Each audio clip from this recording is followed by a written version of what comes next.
Welcome to Luca is a Billionaire, where the only thing I invest in is your answers. You'll start by confirming essentials so the fix works. First, check your internet connection and sign in to the correct Apple or Google account. Authentication errors often block downloads. Then restart the device to clear temporary glitches and reopen the App Store. While it reboots, note any error messages or codes you saw. Those guide the next steps. Once done, make sure airplane mode is off and try a small app download to test whether the store responds.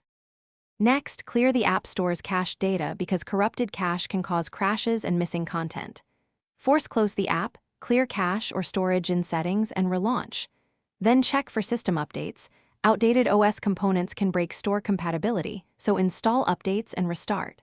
Also verify date, time, and region settings. Mismatches prevent purchases and listings.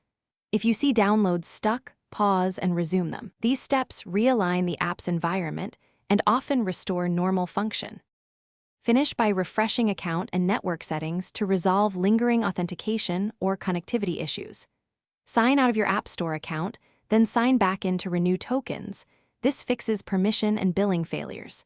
If problems persist, reset network settings or try another Wi-Fi to rule out router DNS or firewall issues. As a final measure, reinstall the App Store app if allowed, or contact support with error codes. If nothing works, one key troubleshooting tip: create a temporary new user account. Thanks for watching and please subscribe. It's the best investment you'll ever make.